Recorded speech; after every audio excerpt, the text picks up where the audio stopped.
अस्सलाम वालेकुम students, I am सिदरातुल मुंतहा। मैं आपको पढ़ाऊँगी 9th class biology from chapter first.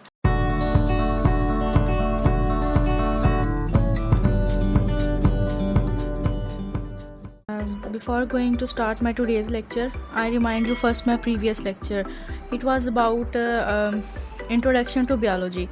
हमने देखा था कि इंट्रोडक्शन में मतलब बायोलॉजी क्या होती है, बायोलॉजी क्या है, और then we study about their 3 major divisions, that was zoology, botany और माइक्रोबायोलॉजी। ठीक है, अब नेक्स्ट हम शुरू करते हैं, इसकी मेजर ब्रांचेस की तरफ जाते हैं कि बायोलॉजी की नेक्स्ट ब्रांचेस क्या हैं। ठीक है, so let's start with the morphology. Morphology क्या है? अब मॉर्फोलॉजी होती है फॉर्म या स्ट्रक्चर। ठीक है, फॉर्म या स्ट्रक्चर को मॉर्फोलॉजी बोलते हैं। अगर हम कोई भी ऑर्गेनिज्म है उसकी फॉर्म या स्ट्रक्चर की स्टडी करते हैं, उसके ऑर्गन्स की स्टडी करते हैं, तो इन सिंपल वर्ड्स हम उसको बोलेंगे कि हम ये मॉर्फोलॉजी है। ठीक है, ऑर्गन्स की फॉर्म या स्ट्रक्चर की स्टडी को हम मॉर्फोलॉजी कहते हैं। फॉर एग्जांपल इधर हम लेते हैं हार्ट। ठीक है, हार्ट की बात करते हैं। अगर हम हार्ट के स्ट्रक्चर देखें तो उसका स्ट्रक्चर क्या होता है? वी नो दैट हार्ट के 4 चैम्बर्स होते हैं, 2 लेफ़्ट 2 राइट, वेंट्रिकल्स होते हैं, आर्टरीज होती हैं। ठीक है, इस तरह से ये सब किस में आता है? हार्ट के स्ट्रक्चर में आता है।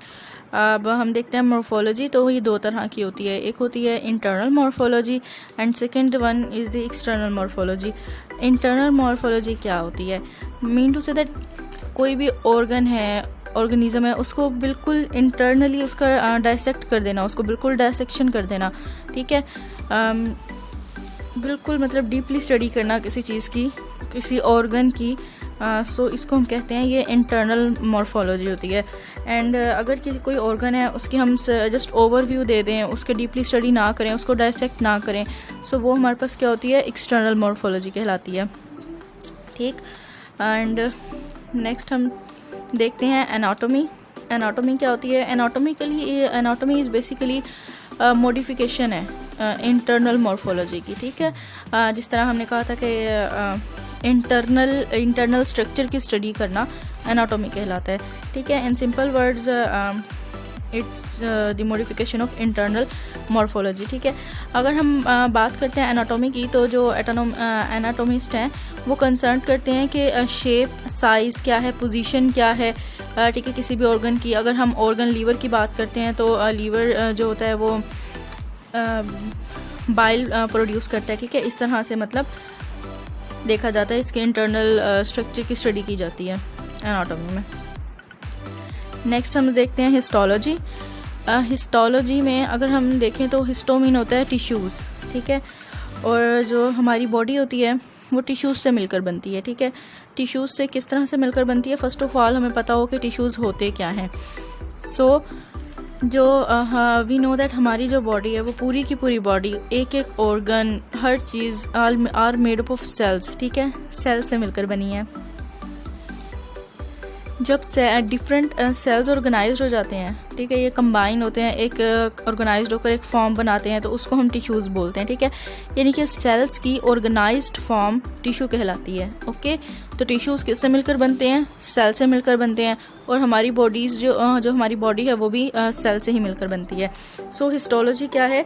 स्टडी ऑफ टिश्यूज़, टिश्यू की स्टडी करना हिस्टोलॉजी कहलाता है। ठीक है, अब हम अपनी बॉडी की बात करते हैं, तो हमारी बॉडी में डिफरेंट किस्म के टिश्यूज़ हैं, जैसे कि कार्डियक टिश्यू है, मसल टिश्यू है, नर्वस टिश्यूज़ हैं। ठीक है, इन तमाम टिश्यूज़ की स्टडी जो होती है हिस्टोलॉजी कहलाती है। Basically our body is made up of cells, but when the cells are organized in a group then they become tissues. So cells और टिश्यूज़ से ही मिलकर बनती है हमारी बॉडी, और टिश्यूज़ की स्टडी को ओवरऑल हम हिस्टोलॉजी बोलते हैं। Next is the cell biology. वही बात है कि सेल बायोलॉजी में भी हम ये देखते हैं कि जो हमारी बॉडी है वो सेल से मिलकर बनती है। ठीक है, इवन अगर हम अपनी पूरी बॉडी का देखें, तज्जिया करें खुद से, तो पूरी बॉडी सेल से ही मिलकर बनती है। इवन हमारे नेल्स हैं, छोटे छोटे नेल्स हैं, अदर वो हैंड के हैं या फुट के हैं, छोटे नेल्स हैं, बट फिर भी ये इसके अंदर भी सेल्स मौजूद होते हैं, बट इनके अंदर डेड सेल मौजूद होते हैं, ठीक है। तभी जब हम नेल्स को काटते हैं तो इनको हमें पेन नहीं होता, फील नहीं होता, ठीक है, because due to dead cells की वजह से। बात यह है कि इवन हमारे नेल्स में भी सेल होते हैं, हमारे बॉडी के जो नेल्स हैं वो भी सेल से मिलकर बनते हैं। अगर हम अपने हेयर्स को देखें तो इनके अंदर भी सेल्स होते हैं, बट इनके अंदर भी डेड सेल्स होते हैं, हमें पेन नहीं होता व्हेन वी कट, ठीक है, जब हम इसको काटते हैं। क्योंकि हमारी पूरी बॉडी सेल से मिलकर बनती है, इसी वजह से हम क्या बोलते हैं कि cell is our structural and functional unit of life होता है, ठीक है। अब लेकिन हम सेल बायोलॉजी के अंदर क्या देखते हैं, सेल का स्ट्रक्चर देखते हैं। सेल का स्ट्रक्चर कैसा होगा, अब हम जानते हैं कि सेल जो होता है, आप नेक्स्ट जाके स्टडी करेंगे चैप्टर नंबर 4 में इन बायोलॉजी के सेल जो है वो 3 बेसिक पार्ट्स रखता है, ठीक है, उनसे मिलकर बनता है। First is the cell membrane, essential होती है उसमें, फिर वो होता है साइटोप्लाज्म होता है, न्यूक्लियस होता है। इन 3 चीज़ों से मिलकर बनती है, हमारे पास सेल बनता है और सेल का स्ट्रक्चर बनता है, ठीक है।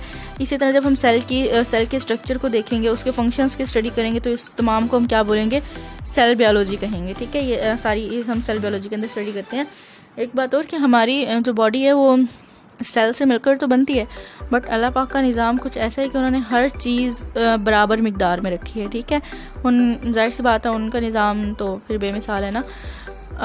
हमारी बॉडी बेशक सेल से मिलकर बनी है, बट व्हेन सेल की ग्रोथ अनकंट्रोल्ड हो जाए, mean to say that cells एक अमाउंट से ज़्यादा ग्रो कर जाए हमारी बॉडी में, then they make tumour and tumour called cancer, ठीक है। मीन सेल्स तो हैं हमारी बॉडी में, लेकिन जब सेल्स एक हद से ज़्यादा ग्रो करने लग जाएंगे हमारी बॉडी के अंदर, और जिस एरिया के अंदर सेल ग्रो करेंगे तो वही उसी एरिया में ट्यूमर बन जाएगा, और उस ट्यूमर को हम कैंसर कहते हैं, ठीक है। So uncontrolled division of cell is called tumour और कैंसर कहलाता है, ठीक है। ये भी जो है सेल बायोलॉजी में ही देखा जाता है। सेल के स्ट्रक्चर है, उसके फंक्शंस आते हैं ठीक है, इसी में हम लोग ये सब कुछ स्टडी करेंगे। नेक्स्ट हम देखते हैं फिजियोलॉजी, ठीक है। फिजियोलॉजी मीन्स होता है फंक्शन, यानी कि the study of functions of living organisms is called physiology, ठीक है। कोई भी हम जिस तरह हम अपनी बात करते हैं, ह्यूमन बींग्स हैं, हम लिविंग ऑर्गेनिजम्स हैं, ठीक है। हमारे अंदर जितने भी फंक्शंस परफॉर्म हो रहे हैं, उन फंक्शंस की जब हम स्टडी करेंगे तो उसको हम क्या बोलेंगे, फिजियोलॉजी बोलेंगे। फॉर एग्जांपल हम यहाँ पे लेते हैं हार्ट एक ऑर्गन है और लिविंग ऑर्गेनिजम्स में है, ठीक है, हम लोगों में है। तो हार्ट का काम क्या होता है, पंप करना, ठीक है, ब्लड को पंपिंग करना फ्रॉम लेफ़्ट टू राइट और राइट टू लेफ़्ट। ये हम डिटेल पढ़ेंगे in chapter number 9 of biology, ठीक है। सो इसका जो पंपिंग होता है, इसका पंपिंग एक्शन स्टडी करना, कि पंप किस तरह से होता है, किस डायरेक्शन में जाता है, ठीक है। इन तमाम की स्टडी को हम लोग क्या बोलते हैं, फिजियोलॉजी बोलते हैं, ठीक है। इसी तरह से हम सेकंड एग्जांपल लंग्स की ले सकते हैं।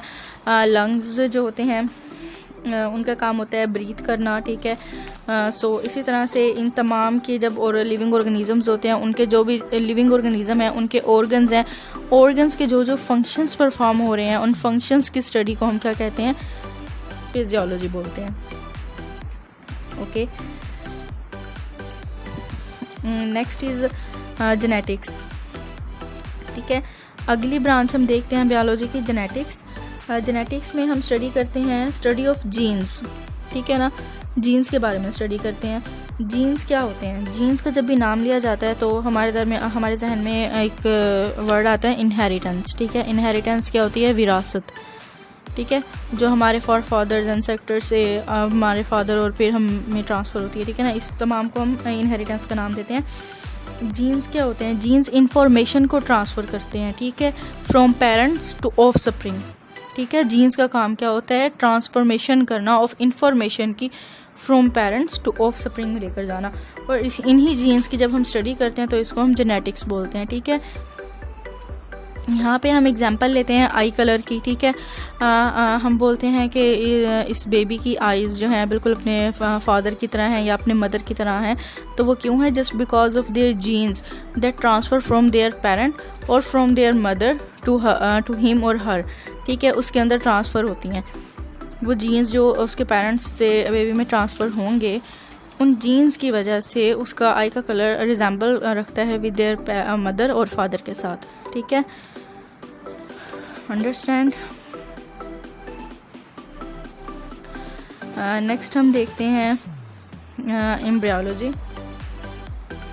ठीक है, स्टडी ऑफ एम्ब्रो। एम्ब्रो की स्टडी को हम क्या कहते हैं? एम्ब्रियोलॉजी कहते हैं। ओके, अब हमें देखना ये है कि एम्ब्रो क्या है। ठीक है, एग प्लस स्पर्म, एग और प्लस स्पर्म कंबाइन होता है।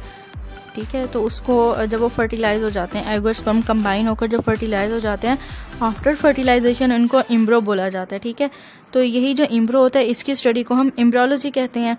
ठीक है, और एम्ब्रो के अंदर हम स्टडी किस चीज़ की करते हैं? एम्ब्रो का हम स्ट्रक्चर देखते हैं कि उसका स्ट्रक्चर क्या है, उसका फंक्शन क्या है, वो फंक्शन क्या परफॉर्म करेगा, तो इस तमाम को हम एम्ब्रियोलॉजी कहेंगे। ठीक है, बट वन थिंग, एक बात यहाँ पर कि फेंट जो होते हैं, ठीक है, फेंट क्या होता है? मतलब बहुत ज़्यादा छोटा बच्चा, न्यू बोर्न बेबी को हम फेंट बोलते हैं इन सिंपल वर्ड्स। ठीक है, न्यू बोर्न बेबी, इनके जो फेंट होता है वो बिफोर बर्थ उसको हम एम्ब्रो कहेंगे। ठीक है, बिफोर बर्थ उसको एम्ब्रो बोलेंगे, बट आफ्टर बर्थ उसको हम फेंट बोलते हैं। ओके, ये अंडरस्टैंड कर लें। सो स्टडी ऑफ एम्ब्रो क्या कहलाती है? एम्ब्रियोलॉजी कहलाती है। नेक्स्ट हम चलते हैं टैक्सोनॉमी की तरफ। टैक्सोनॉमी क्या होती है? Taxonomy is the naming and classification होता है। ठीक है ना, नेमिंग करना, क्लासिफिकेशन करना, इसको हम टैक्सोनॉमी बोलते हैं।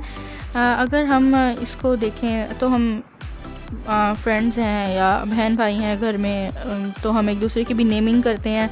ठीक है, डिफरेंट एक दूसरे को नेम्स देते हैं, तो ये भी किस तरह में आता है? ये भी टैक्सोनॉमी कहलाता है। ठीक है, बट यहाँ पे हम इसको स्टडी करेंगे अकॉर्डिंग टू आवर साइंस।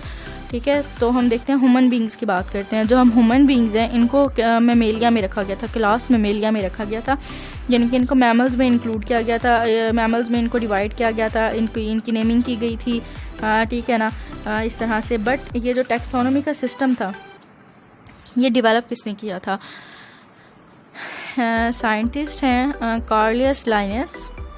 ठीक है, इन्होंने टैक्सोनॉमी का सिस्टम जो है वो डेवलप किया था जब क्लासिफिकेशन की बात हो रही थी, जब किंगडम्स बन रहे थे, 2 kingdom system, 3 kingdom system, 5 kingdom system. ठीक है, ये भी हम इंशाल्लाह स्टडी करेंगे फर्दर चैप्टर्स में, चैप्टर नंबर 3 में इन 9th बायोलॉजी। वहाँ मैं आपको इसके बारे में डिटेल बताऊंगी टैक्सोनॉमी के बारे में। ठीक है, सो हम भी देखते हैं इन शॉर्ट नेमिंग करना। ठीक है, फिर टैक्सोनॉमी था नेमिंग एंड क्लासिफिकेशन करना लिविंग ऑर्गेनिजम्स की। तो जितने भी लिविंग ऑर्गेनिजम्स थे, ठीक है, ये तो हमने सिर्फ ह्यूमंस की बात की ना, कि उनको क्लास मैमेलिया के अंदर रखा गया था। ठीक है, बट जो और भी बाकी लिविंग ऑर्गेनिजम्स थे, जैसे कि फंजाई था, एल्गी था, बर्ड्स, बैक्टीरिया, इन सबको सेपरेट किया गया था। ठीक है, इन सबको सेपरेट किया गया और इनको अलग अलग क्लास में रखा गया था। इनके अलग अलग ग्रुप्स बना दिए थे, अलग अलग किंगडम्स बना दिए थे। पहले ये सब कंबाइन एक ही किंगडम में रखा, फिर 2 किंगडम इनके बनाए। ठीक है, उनमें डिवाइड किया, फिर इनके 3 किंगडम बनाए, फिर इन तमाम ऑर्गेनिजम्स को 3 किंगडम में डिवाइड किया, फिर इनके 5 किंगडम्स बनाए और इनको नेक्स्ट 5 में डिवाइड किया था। ठीक है, ये थी taxonomy. Naming and classification of living organism in simple word is called taxonomy होता है। ठीक, नेक्स्ट हम देखते हैं पैलेंटोलॉजी। ठीक, कि पैलेंटोलॉजी क्या होता है?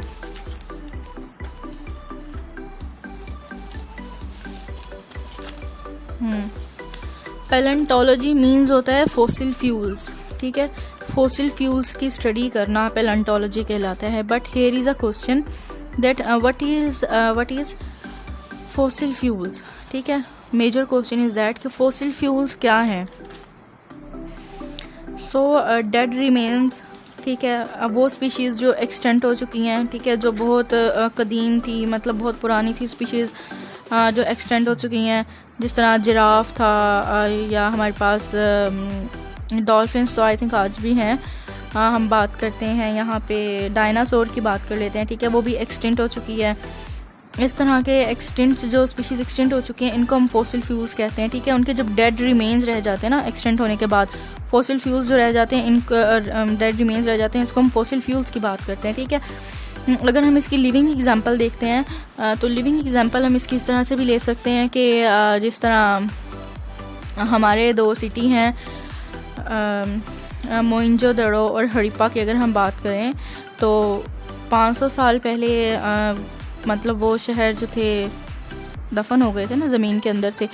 बट जब साइंटिस्ट जब जो लोग थे उन्होंने उसके बारे में स्टडी किया और उसको दोबारा दरियाफ्त किया, खुदाई वगैरह की, तो वहाँ से बहुत ज़्यादा मतलब डिफरेंट किस्म के फॉसिल फ्यूल्स हासिल हुए, मतलब डिफरेंट किस्म की चीज़ें निकली थी, जिस तरह उनके ड्रेसेस या मुख्तलिफ़ किस्म की चीज़ें निकली थी, बुत वगैरह। तो वो सब क्या थे, वो एक्सटिंक्ट हो चुके थे ना, काफ़ी ज़्यादा अरसे पुराने के थे, एक्सटिंक्ट हो चुके थे और उनके डेड रिमेन्स अभी भी मौजूद थे। Basic thing is that their dead remains are present.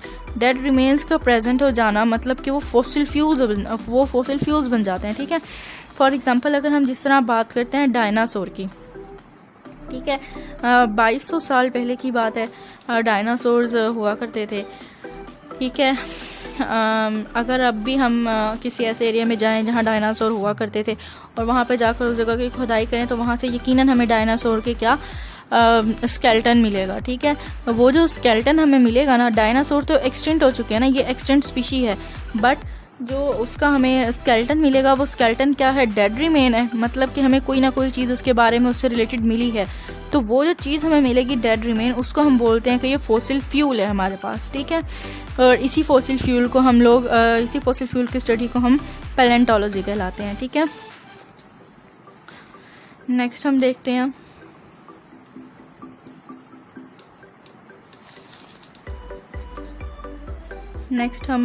देखते हैं पैरासाइटोलॉजी। पैरासाइटोलॉजी क्या होता है?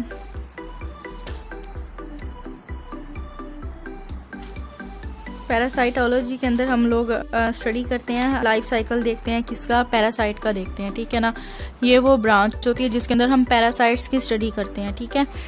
पैरासाइट्स जो होते हैं वो पैरासाइट होते क्या है, ठीक है। पैरासाइट्स वो ऑर्गेनिज्म होते हैं जो कि अपने होस्ट से, ठीक है, शेल्टर भी लेते हैं, उनसे फूड भी लेते हैं, बट इन रिटर्न उनको हार्म पहुंचाते हैं, ठीक है। उनको मतलब कोई बेनिफिट नहीं देते।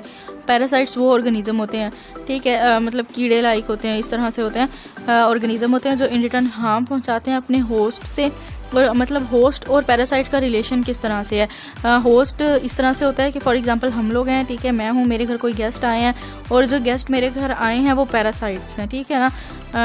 It's just for your understanding कि जो मेरे घर आए हैं वो पैरासाइट जो आए हैं वो गेस्ट हैं और मैं उनकी होस्ट हूँ, ठीक है।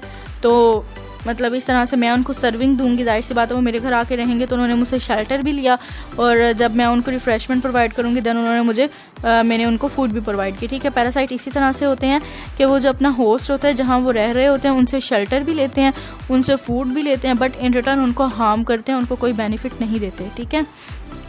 ये होते हैं पैरासाइट्स और इन्हीं पैरासाइट्स की स्टडी को हम पैरासाइटोलॉजी कहते हैं। Next one is the entomology और इंसेक्ट्स की स्टडी को हमने एंटोमोलॉजी का नाम दिया है। इंसेक्ट्स कौन से होते हैं? 4 फीट्स और 6 फीट्स के जो एनिमल्स होते हैं इनको हम इंसेक्ट बोलते हैं।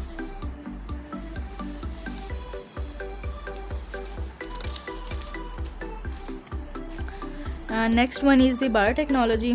बायोटेक्नोलॉजी क्या होता है कि प्रैक्टिकल एप्लीकेशन होती है लिविंग ऑर्गेनिज्म की, ठीक है ना। लिविंग ऑर्गेनिज्म की प्रैक्टिकल एप्लीकेशन जो कि हमारी ही ह्यूमन बीइंग्स की वेलफेयर के लिए बनाई जा रही है। इन सिंपल वर्ड्स अगर जो बायोटेक्नोलॉजी है इसकी डेफिनेशन को समझना जो न्यू स्टूडेंट होते हैं 9th क्लास के, थोड़ा सा डिफ़िकल्ट हो जाता है इसकी वर्डिंग की वजह से, ठीक है। बट इन सिंपल वर्ड्स अगर मैं आपको बताऊं तो जो मतलब आर्टिफिशली थिंग्स पर खुद बना लेना, ठीक है, आर्टिफिशली थिंग्स को बनाना, ये इन सिंपल वर्ड्स बायोटेक्नोलॉजी कहलाता है, ठीक है। फॉर एग्जांपल हम यहाँ पे लेते हैं इंसुलिन की बात करते हैं।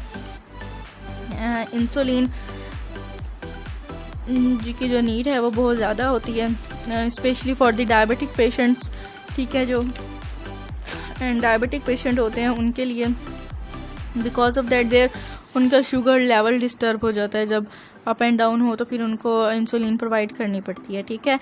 और ये आर्टिफिशली हम जो है बनाते होते हैं इंसुलिन फ्रॉम दी बैक्टीरिया से बनाते होते हैं, ठीक है।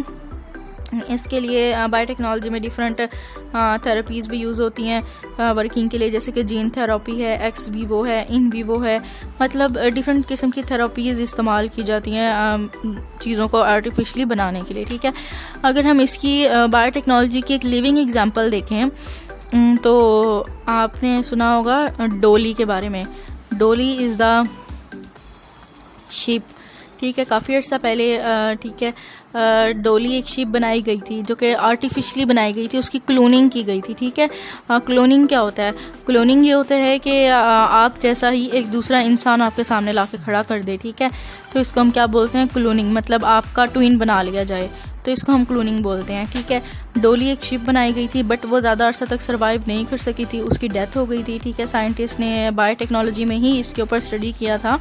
बायोटेक्नोलॉजी में mean to say that biotechnology सिर्फ वो ब्रांच नहीं है कि आप सिर्फ उसमें वेलफेयर के लिए ह्यूमंस की उसमें चीज़ें ही बना सकते हैं, बट आप इसमें अपने जैसा एक इंसान भी क्लोन कर सकते हैं इन बायोटेक्नोलॉजी के अंदर। ठीक है ना, बायोटेक्नोलॉजी के अंदर अपने जैसा एक इंसान भी क्लोन कर सकते हैं। जिस तरह डोली द शिप बनाई गई थी, ठीक है, बट वो सर्वाइव नहीं कर सकी थी।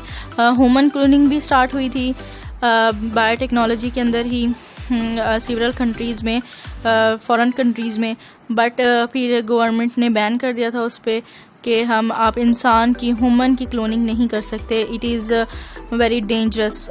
ठीक है, हर चीज़ है वो जो है बेनिफिट्स भी रखती है और उसके जो है बैड इफ़ेक्ट्स भी होते हैं। सो जो ह्यूमन क्लोनिंग थी उसके ज़्यादातर बैड इफ़ेक्ट्स थे as compare to their benefits. Okay, understand. So government ने ह्यूमन की क्लोनिंग पे बैन कर दिया था। इसी तरह फिर जो हम आर्टिफिशली चीज़ें बनाते हैं for the welfare of man kind, इंसानों की ही जो है हेल्प के लिए, जिस तरह के हमने इंसुलिन प्रिपेयर की थी, इसकी जब हम स्टडी करते हैं तो इसको हम बायोटेक्नोलॉजी कहते हैं। ठीक है, इसी की स्टडी को जो है हम बायोटेक्नोलॉजी बोलते हैं। अब हम देखते हैं इम्यूनोलॉजी क्या होती है। इम्यूनोलॉजी होती है स्टडी ऑफ इम्यून सिस्टम। ठीक है, इम्यून सिस्टम के बारे में स्टडी करना। ठीक है, इम्यून सिस्टम क्या होता है? व्हेन कोई भी एक फॉरेन जो है ना, फॉरेन एजेंट है या फॉरेन कोई भी ऑर्गेनिज़म है, ठीक है, फॉरेन ऑर्गेनिज़म जब भी वो हमारी बॉडी के अंदर इंटर होता है ना, तो फ़ौरन से हमारा इम्यून सिस्टम एक्टिव हो जाता है। ठीक है, तो हमारा जो ऑर्गेनिज़म जो इंटर होता है हमारे अंदर, जो इन्वेडर इंटर होता है, वो फिर हमें हार्म पहुंचाना चाह रहा होता है। ठीक है, मतलब कि हमारे अंदर जर्म्स प्रोड्यूस हो जाएं, ठीक है, कुछ इस तरह से, मतलब हमें हार्म पहुंचाना चाहता है। बट हमारा एट दिस टाइम हमारा इम्यून सिस्टम एक्टिव हो जाता है। हमारा इम्यून सिस्टम उसके अगेंस्ट, जो इन्वेडर हमारे बॉडी के अंदर इंटर हुआ था, उसके अगेंस्ट एंटीबॉडीज़ प्रोड्यूस करता है। ठीक है, डिफरेंट किस्म की एंटीबॉडीज़ प्रोड्यूस करता है ताकि जो वो है किल हो सके, जो हमारे अंदर इन्वेडर इंटर हुआ है वो किल हो जाए। ठीक है, और हम जो है सेफ़ रहें। जो हमें छोटा छोटा नज़ला ज़ुकाम हो जाता है सर्दियों में अक्सर, या गर्मियों में हो जाता है, जस्ट बिकॉज ऑफ दिस के हम कुछ खा लेते हैं या किसी चीज़ को हाथ लगाते हैं, जर्म्स हमारे अंदर इंटर हो जाते हैं। ठीक है, तो हमारा इम्यून सिस्टम उसके ख़िलाफ़ लड़ रहा होता है। ठीक है, कुछ लोग होते हैं उनका इम्यून सिस्टम बहुत ज़्यादा वीक होता है, उनको जिनका वीक होता है ना इम्यून सिस्टम, फिर वो इस तरह के मसाइल फेस करते रहते हैं, नज़ला ज़ुकाम बुखार के। ठीक है, कंटिन्यूसली। बट जिनका इम्यून सिस्टम स्ट्रॉन्ग होता है, सो वो जो होता है उनका इम्यून सिस्टम लड़ता है इन्वेडर के ख़िलाफ़, उनको किल कर देता है, उनके ख़िलाफ़ एंटीबॉडीज़ प्रोड्यूस करता है और उनका इम्यून सिस्टम स्ट्रॉन्ग होता है। सो वो सेफ़ रहते हैं इन किस्म की बीमारियों से। ठीक है, सो इसकी एग्जांपल हमने ये देखी थी कि any foreign organism when enters the body of our immune system became active and produce antibodies against that invader. Understand. अब हम देखते हैं फार्माकोलॉजी। फार्माकोलॉजी क्या होता है? It is the study of drugs and their effects on the system of human body, human population growth, infectious disease and addiction, drugs and population are the major biological issues हैं today। ठीक है, इसी में हम एक और branch study करते हैं, इन्वायरमेंटल बायोलॉजी। ठीक है, ये भी आपकी पंजाब टेक्स्ट बुक में दी हुई है ब्रांच इन्वायरमेंटल बायोलॉजी। जो इन्वायरमेंटल बायोलॉजी है ना, ये बहुत बहुत ज़्यादा खूबसूरत इसको हम कह सकते हैं ये ब्रांच है बायोलॉजी की, क्योंकि इसमें जो है ना इंटरेक्शन है ऑर्गेनिजम्स का और विद देयर इन्वायरमेंट के साथ, यानी कि हमारे माहौल के साथ क्या इंटरेक्शन होता है, इन्वायरमेंटल बायोलॉजी के अंदर हम वो स्टडी करते हैं। ठीक है, जैसे कि अब हम देखते हैं, इसकी एग्जांपल लेते हैं। ऑर्गेनिजम्स होते हैं, रिलेशन देखते हैं विद देयर इन्वायरमेंट के साथ, कैसे कि फॉर एग्जांपल ह्यूमन है ना, मैं हूँ, ठीक है, हम हैं, तो हम क्या करते हैं, ऑक्सीजन लेते हैं अपने इन्वायरमेंट से, इनहेल करते हैं और at the same time carbon dioxide release करते हैं। ठीक है, और जो नाइट्रोजन है वो भी सेम अमाउंट में हम लोग लेते हैं और सेम अमाउंट में ही हम लोग क्या कर देते हैं, वो रिलीज़ कर देते हैं। ठीक है, नाइट्रोजन क्योंकि हम सेम अमाउंट में लेते हैं और सेम अमाउंट में ही रिलीज़ कर देते हैं, तो इसका ज़्यादातर इफेक्ट हमारी बॉडी पे नहीं होता। बट जब ऑक्सीजन हम लोग लेते हैं और कार्बन डाइऑक्साइड रिलीज़ करते हैं, that is very mean to say that beautiful relation organisms का विद देयर इन्वायरमेंट के साथ, कि हम एक चीज़ उनसे ले रहे हैं, दूसरी उनको प्रोवाइड कर रहे हैं। And the one thing is that कि अगर हमारे की रिलेशनशिप ना हो इन्वायरमेंटल बायोलॉजी में ऑर्गेनिज्म और एनवायरनमेंट का, तो ना तो हम सर्वाइव कर सकते हैं, बल्कि हमारे प्लांट्स हमारी जो प्लैनेट अर्थ है उसका मेजर पोर्शन है एक प्लांट्स, वो भी सर्वाइव नहीं कर सकते इवन। ठीक है, जैसे कि हम देखते हैं कि जो ह्यूमंस होते हैं वो तो ऑक्सीजन इनहेल करते हैं ना, बट प्लांट्स जो होते हैं वो क्या करते हैं, वो ऑक्सीजन रिलीज़ कर रहे होते हैं।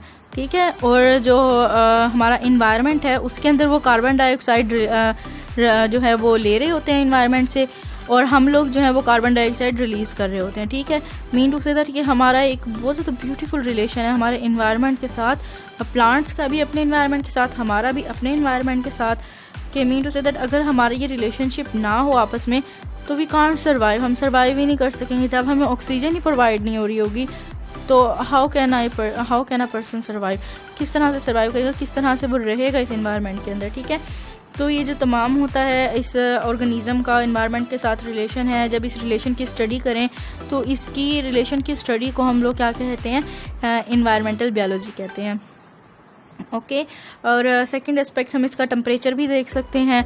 ठीक है, कि जो हमारा ऑर्गेनिज़म है उसका क्या टेम्परेचर है और जो इन्वायरमेंट है उसका क्या टेम्परेचर है। आजकल अगर हम बात करें तो इन्वायरमेंट का जो टेम्परेचर चल रहा है मैक्सिमम वो 34 डिग्री तक जा रहा है, और अगर ह्यूमंस की बात की जाए तो वो भी तकरीबन ह्यूमन का टेम्परेचर भी इन्वायरमेंट से ही रिलेट होता है ना, कि जिस तरह का इन्वायरमेंट होता है उसी तरह से ह्यूमन का भी टेम्परेचर चल रहा होता है। तो ह्यूमंस का टेम्परेचर भी राउंड अबाउट इतना ही चल रहा है according to their different positions के मुताबिक। ठीक है, डिफरेंट एरियाज़ में डिफरेंट टेम्परेचर है, डिफरेंट रिलेशंस हैं ऑर्गेनिज्म के इन्वायरमेंट के साथ। ठीक है, ये था हमारा आज का लेक्चर फॉर द डिफरेंट, इसके अंदर हमने डिस्कस की हैं डिफरेंट ब्रांचेस ऑफ बायोलॉजी। अगर आपको मेरी ये वीडियो पसंद आई है, अगर आपको अच्छी लगी है, अगर आपको लगता है कि इस वीडियो को देखने से आपके नॉलेज में थोड़ा सा भी इजाफ़ा हुआ है, तो प्लीज़ आप मेरी इस वीडियो को लाइक करना ना भूलें, हमारे चैनल को ज़रूर सब्सक्राइब करें और इसको शेयर भी करें नेक्स्ट अपने फ्रेंड्स के साथ। This channel is just for the students के लिए ही बनाया गया है, तो स्टूडेंट्स हमें सपोर्ट करें, हम ऐसी ही आपको वीडियोस नेक्स्ट भी दिखाते रहेंगे। ठीक है, अब नेक्स्ट हम इंशाल्लाह स्टडी करेंगे बायोलॉजी का रिलेशन देखेंगे। ठीक है, रिलेशनशिप देखेंगे ऑफ बायोलॉजी का टू अदर साइंसेस के साथ। इंशाल्लाह हम अपने नेक्स्ट लेक्चर में इसको कंटिन्यू करेंगे और बायोलॉजी भी कंप्लीट करेंगे अपनी from first chapter two 9th chapter. देखते रहें डिजिटल पाकिस्तान EDU और हमारे चैनल को सब्सक्राइब करना ना भूलें और शेयर भी करें।